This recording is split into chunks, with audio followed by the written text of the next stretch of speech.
Salut à tous, bienvenue dans cette nouvelle vidéo, j'espère que vous allez bien. Dans cette vidéo, je vais vous présenter une toute petite application, mais qui permet de résoudre un problème spécifique, ok, et qui peut vous faire gagner énormément de sous, ok, parce que comme vous le savez, généralement, ce n'est pas des grosses applications voilà, qui nous font gagner énormément de sous, des applications où nous avons codé pendant 2 ans, mais de très petites applications qu'on peut coder en une seule nuit, comme par exemple celle que je vais vous présenter, voilà, peut nous rapporter énormément de sous. Voilà. Donc, si tu es nouveau sur la chaîne, je me présente rapidement. Moi, c'est Donald. Je suis étudiant dans l'une des écoles polytechniques au Cameroun et développeur d'applications. Donc, sur cette chaîne, on parle de tout ce qui est software engineering pour l'instant. Et dans les mois à venir, nous allons parler de l'analyse des données et de l'intelligence artificielle. Voilà. Donc, le système, c'est Rouya Invoice System, voilà, ou système de facturation Rouya. Voilà.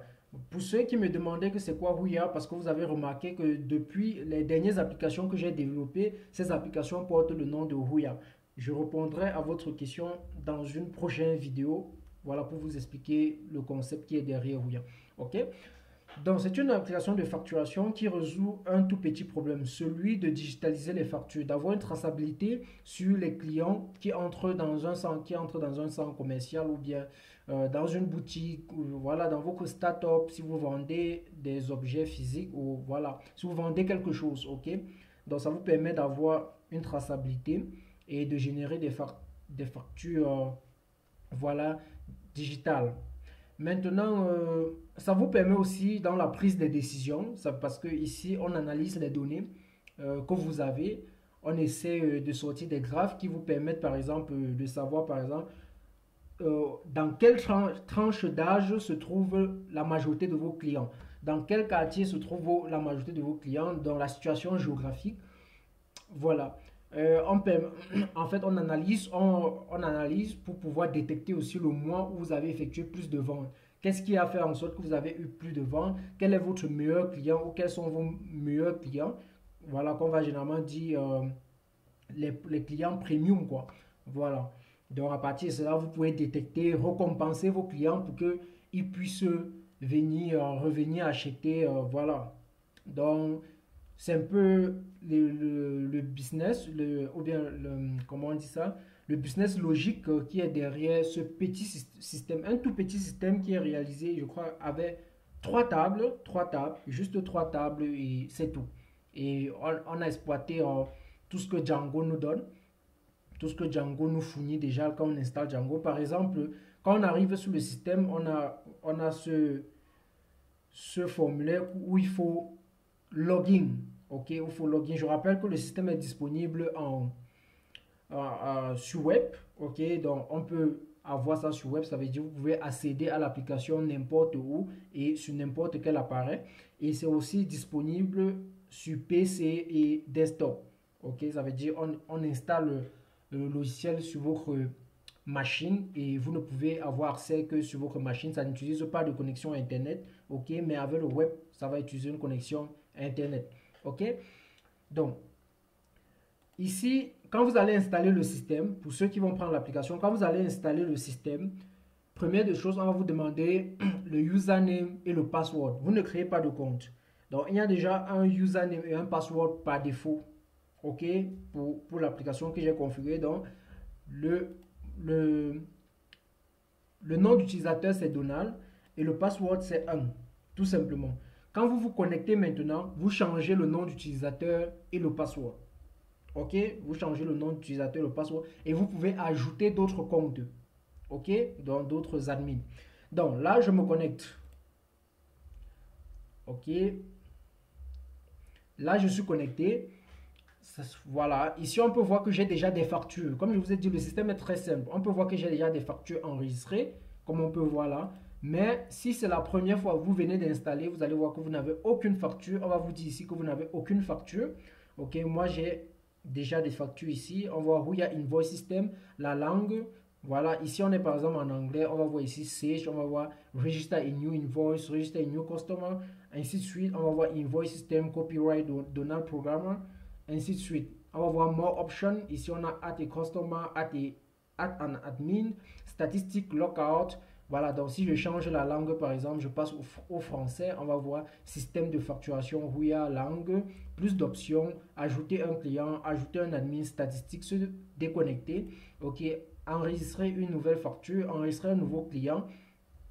On va voir système de facturation, Donald Programmeur.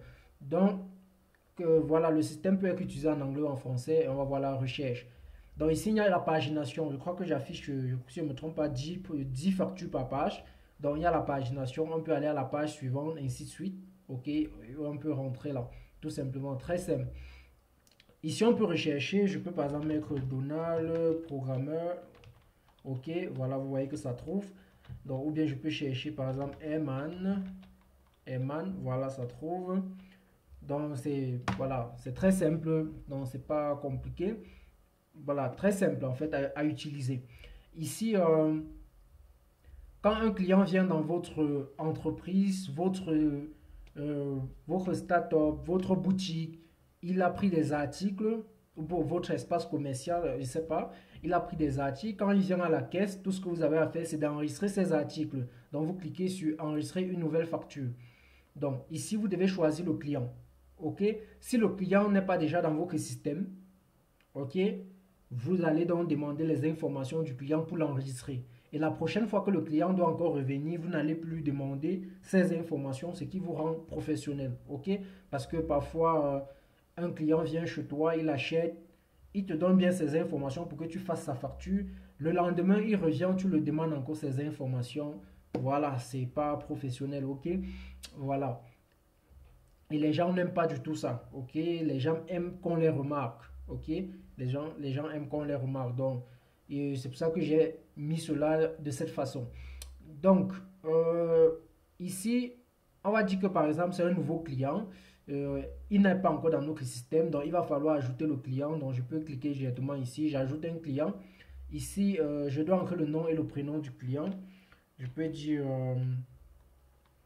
je vais dire juste Donald Pro, ok, Donald Pro, l'adresse email de Donald, le numéro de téléphone,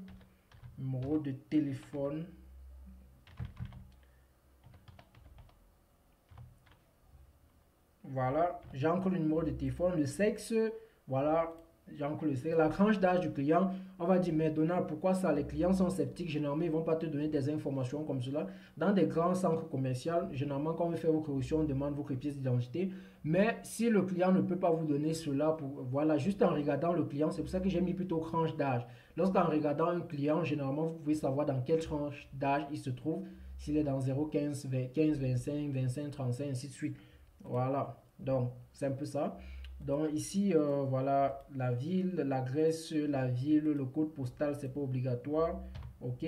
Maintenant, en cochant cette case, vous reconnaissez que les données sont correctes. Ok, voilà. Et je peux cliquer là sur enregistrer. Ok, là on voit que ça a été enregistré. Ok. Donc, si on était plutôt en anglais, voici un peu comme ceci que le formulaire voilà, le formulaire sera un peu plutôt comme ceci. Ok, vous voyez que rien n'a vraiment changé. Customer first name and last name, email, telephone number, choose gender, ok, choose the age range. Voilà, pas du tout compliqué, c'est la même chose. Ok, donc je peux repasser en français. Voilà, on a ajouté un client. Donc si je regarde là, on a Donald Pro, c'est le client qu'on vient d'enregistrer. Voilà, en fait, je vais mettre un filtre juste ici là, un filtre juste là sur la barre qui est sélectionnée là. Donc là, si on a une très grande liste de clients, on peut juste taper le nom du client là et la liste se filtre quoi. Et on peut choisir le client. Je vais mettre ça après le tutoriel, je vais mettre cela. Ok, donc je choisis le type de facture. On peut avoir un reçu, une facture pro forma ou bien une facture, un reçu, ça veut dire que l'utilisateur, le client a réglé les frais et on lui donne un reçu. Maintenant, une facture pro forma, c'est une facture qui n'a pas encore été réglée et qui est encore en discussion. Donc, le prix total qui est dessus peut être, on peut rechanger. Ok, c'est ça qu'on appelle une facture pro forma. Mais dans une facture, voilà, donc le prix qui est dessus, c'est le prix que le client doit payer à la caisse. Donc je vais dire par exemple, ici on a un reçu. Maintenant, qu'est-ce qu'il a pris? Je vais dire, il a pris une machine. il a pris une machine. Voilà, il a pris quantité, peut-être qu'il a pris une machine et le prix c'est 400 000 par exemple. Il a pris, le prix c'est 400 000. Maintenant, s'il a pris quelque chose d'autre, je dois ajouter une nouvelle ligne d'article. Ok, je peux ajouter plusieurs ou bien je peux retirer. Ok, comme vous voyez là, je peux ajouter et je peux retirer. Voilà. Donc ici, s'il a pris peut-être quoi, un clavier. Ok, quantité, peut-être il a pris 10. Et le prix unitaire du clavier, c'est combien? 1500, je pense. Voilà, les simples claviers là. Voilà, et après, on a, voilà, il y a un petit algorithme là qui calcule tout ça. Ok, je rappelle que le système a été fait avec Django pour le back-end, le front-end Bootstrap. Je ne sais pas si je vous ai dit, voilà. Donc, Django back-end, front-end Bootstrap et jQuery. Ok, voilà, donc, pour dire que ces petits calculs sont faits avec JavaScript. Ok, voilà. Maintenant, après ça, on peut ajouter un autre champ. Peut-être qu'il a pris, voilà, clé USB. Il a pris combien de clés? Peut-être 100 clés. Et le prix unité ici, c'est 1000 francs. Même comme il va aller au quartier revendre à 3000. Pourtant, il achetait à 1000 francs. Voilà. Maintenant, les commentaires. On peut dire ici que merci peut-être. Donc, si vous avez un commentaire spécifique, merci pour votre... Ok, merci pour votre achat, par exemple. Ok, juste. Maintenant, vous vérifiez que les données sont correctes. Voilà, en cochant cette case, vous acceptez que les données saisies sont authentiques. Ok, voilà, là, je peux enregistrer. Voilà, on voit que ça a été enregistré avec succès. Maintenant, si c'est en anglais, comment le formuler ici? C'est comment? Voilà, si c'est en anglais, vous allez voir choose customer simplement. Item, quantity, unit price, voilà. Et même lorsque vous ajoutez, voilà, tout est traduit, quoi. Voilà.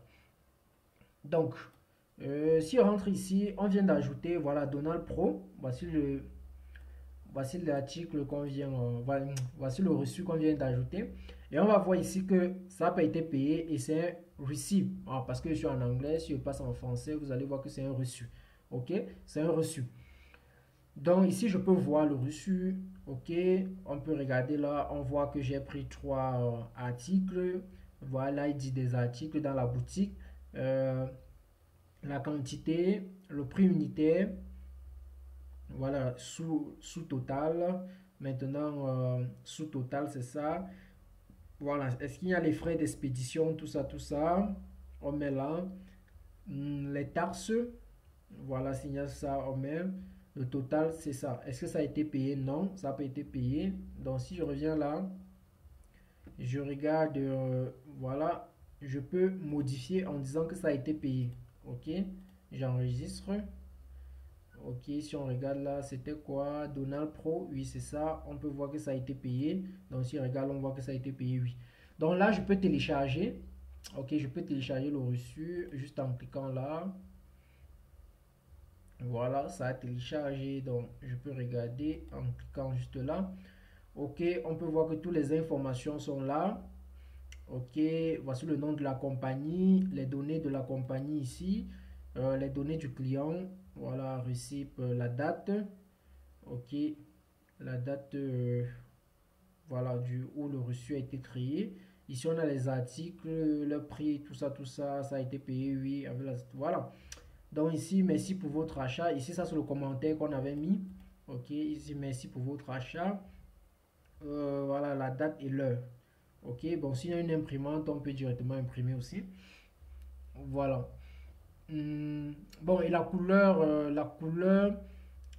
du reçu peut être adaptée selon la personne qui veut ce petit système. Ok, si voilà, on peut adapter selon ses couleurs. Je pense que je peux même, oui, on peut mettre un petit truc au front-end où chacun peut donner les couleurs à son système. Ok, c'est pas du tout compliqué. Voilà. Euh, donc, voilà, donc ici, si je change de langue et on imprime, parce que vous allez voir que le reçu est en français. Ok, le reçu est carrément en français. La quantité, tout ça. Donc, si la langue est en anglais, le reçu doit sortir forcément en anglais, quoi. Donc, si je viens là, je cherche Donald Pro. Oui, c'est ça. Je peux cliquer là. Oui, là, je peux télécharger. Ok. Voilà, vous voyez que le reçu est en anglais plutôt maintenant. Ok, receipt, Donald Programmer, tout ça, c'est en anglais maintenant. Ok, donc ça c'est le commentaire qu'on avait mis, on ne traduit pas le commentaire. Ok, ça c'est le commentaire, on ne traduit pas. Voilà. Ok, donc après ça, il y a encore quoi comme option? Voilà, add customer. Attends, je passe en français. Comme option, ajouter un client, ajouter un admin statistique. Voilà, regardons la partie statistique. Voilà que je suis encore en train de travailler. J'imagine un peu. Voilà, je cause aussi avec certaines entreprises là qui vont utiliser ce système pour qu'on puisse mieux améliorer la partie statistique. Mais sur la partie statistique, on peut voir le nombre de clients, les factures, revenus total. Ok, voilà le chiffre réalisé durant chaque mois. Ok, on peut voir le chiffre réalisé durant chaque mois. Ok, voilà, on peut aussi voir le nombre de ventes. Ok, durant le mois. Voilà, on va ajouter ça. Je crois que c'est la résolution qu'on a pris hier. Euh, Ici, on peut voir les tranches d'âge, les clients selon les tranches d'âge. Ok, donc où il y a plus de clients. On va aussi sortir un diagramme qui classe les clients parce que selon le chiffre d'affaires entré par chaque client, dans la contribution de chaque client sur le chiffre d'affaires total qui va se trouver peut-être ici, je sais pas. Donc voilà. Donc diagramme déjà. Bon, le système est vraiment très flexible, donc je l'adapte selon chaque client. Il y a les clients qui me disent que je veux que ça soit comme ça, d'autres disent que je veux tel truc. Donc au départ, je voulais faire ça en tenant. Ok, faire l'application en tenant. De telle façon que tout le monde aura la même chose. Mais en discutant avec des entreprises commerciales, des centres commerciaux, que non, il y a certaines entreprises qui veulent tel truc, tel truc. Donc, c'est pour ça que j'ai laissé flexible. Tout est vraiment flexible. Et c'est ça vraiment ce que j'aime sur Django. Donc, je peux augmenter les fonctionnalités comme je veux, toutefois sans casser le code dans ma manière de développer. Ok? Donc, pour tous ceux qui veulent l'application ou bien qui veulent avoir ce code source et peut-être ajouter quelque chose et l'adapter, avoir la permission de revendre comme vous voulez, il y a juste un formulaire ou bien vous m'écrivez. J'ai mon adresse email euh, dans la description, vous m'écrivez et nous allons discuter. Donc, c'est un système très simple, mais dont la demande est là. Ok, la demande est franchement là. Beaucoup de gens veulent ça sur desktop, d'autres, les plus grandes entreprises veulent ça sur web, de telle façon qu'ils peuvent accéder à ça n'importe où. Donc, c'est un peu ça. Donc, si je viens ici, ok, je vous ai montré tout ça. Donc, et ajouter un client. Pour ajouter un client, je ne me casse pas trop et je ne développe pas je dis même, ajouter un admin, je ne me casse pas trop. Donc, on utilise directement la partie admin de Django. Ok, donc quand on clique là, on peut directement ajouter un nouveau admin ici. Et voilà, on peut voir la liste des utilisateurs. Il y a un seul utilisateur. Par défaut, quand vous avez le système, les customers, ok, on a la liste ici, tout simplement, des clients. Et avec la tranche d'âge et ainsi de suite, voilà, created, tout ça, tout ça. Maintenant, les factures. Ok, ça c'est la liste des factures qui ont été réalisées. Et on peut voir, donc ça ce sont des données un peu, voilà, on peut voir qui a enregistré la facture, qui a enregistré. Ok, c'est pour ça que si on crée plusieurs admins, voilà, chacun saura quelle facture j'ai enregistré, quoi, parce que ton nom est devant la facture. Voilà. Donc maintenant, article, bon, article ici c'est juste une relation avec invoice. Donc il y a juste une relation simple. Ok, donc ici on a fini ici. On peut soit se déconnecter, soit rentrer sur le site simplement. Ok, sur la partie principale. Donc c'est ça l'application très petite, mais qui résout énormément de problèmes. Et il y a cette partie recherche, c'est pas donc je peux chercher ce que je veux là. Ok, donc ici si je passe en français, ok, voilà. Donc ok, je peux chercher ce que je veux. Même ici, je pense, voilà. Voilà. Donc ça fonctionne très bien. Ok, donc dites-moi ce que vous en pensez de l'application. On peut augmenter énormément de fonctionnalités, surtout côté, euh, côté statistique, je voulais dire. Et on peut aussi augmenter plusieurs fonctionnalités sur le système, peut-être les tâches quotidiennes de la boîte pour les admins. On peut les faire créer un petit formulaire là qui les permet d'enregistrer leurs tâches et de voir s'ils ont dans le To-Do app. On peut intégrer le To-Do app à l'intérieur pour les admins pour voir ce que chacun a fait durant la journée. On peut même les faire tirer leur propre rapport, ok? Leur propre rapport de la journée, savoir les ventes de la journée, quoi. Donc, on les permet de tirer un rapport. Donc, il y a énormément de fonctionnalités qu'on peut injecter dans le système et au fur et à mesure, ça devient une très grosse application, ok? Mais pour l'instant, on a ce qu'on va appeler le MVP, le Minimum Viable Product, ok? Voilà. Donc, et qui est utilisable. Donc, dites-moi ce que vous en pensez dans les commentaires. Est-ce qu'il y a d'autres fonctionnalités qu'il faut qu'on augmente? Et on peut aussi supprimer une facture. Voilà, donc je peux supprimer cette facture-ci, tout simplement. Supprimation réussie, voilà. Donc, c'est un peu ça. Voilà, comme j'ai dit, pour ceux qui veulent l'application, qui veulent ou bien qui veut que je les apprenne à développer, il faut dire juste dans les commentaires si vous voulez qu'on fasse un tutoriel. Mais je ne sais pas s'il y a quelque chose de nouveau. Génération des PDF, on a fait un tutoriel dessus. Quoi encore? Qu'est-ce qu'on n'a pas fait? Bon, tout ça enregistré sur le Grub, modifier tout ça sur le Grub. Euh, bon, je ne sais pas s'il y a quelque chose de nouveau ici qu'on n'a pas fait, mais je pense que la majorité, nous avons fait. Et pour ceux qui n'ont pas encore pris leur formation sur comment développer un site de e-commerce avec intégration des API de paiement tels que PayPal, carte de crédit, voilà. Et pour ceux qui sont en Afrique, Orange Money, MTN Money, Move Money, voilà, la formation est disponible. Donc, vous pouvez m'écrire ou bien juste en cliquant sur le lien qui est en description, voilà, et vous aurez la formation, ok? Ok, donc dites-moi ce que vous en pensez. Et pour ceux qui m'ont écrit, pour me demander pourquoi je ne fais plus les tutoriels, je suis plus, en fait, je suis plus très présent. C'est juste à cause de l'école, ok? Cette année, c'est un peu compliqué. Voilà, j'ai mon projet de soutenance donc, que je travaille dessus. J'ai les examens à l'école, ok? Et des petits projets que je fais pour quelques petites boîtes qui me permettent au moins d'acheter mon gaz au quotidien. Donc, c'est ça qui me prend énormément de temps, quoi. Donc, mais je vais trouver un petit temps pour essayer de faire quelques tutoriels parce que c'est qu'il y a beaucoup d'entre vous qui avancent selon mes tutoriels. Voilà, et pour cela, je ne peux pas négliger cela parce que c'est très important pour moi aussi de vous faire avancer. Donc, à partir de la semaine prochaine, ok, on va essayer de faire peut-être 2 tutoriels par semaine ou un tutoriel, ok, pour pouvoir garder le cap. Donc, merci d'avoir regardé cette vidéo.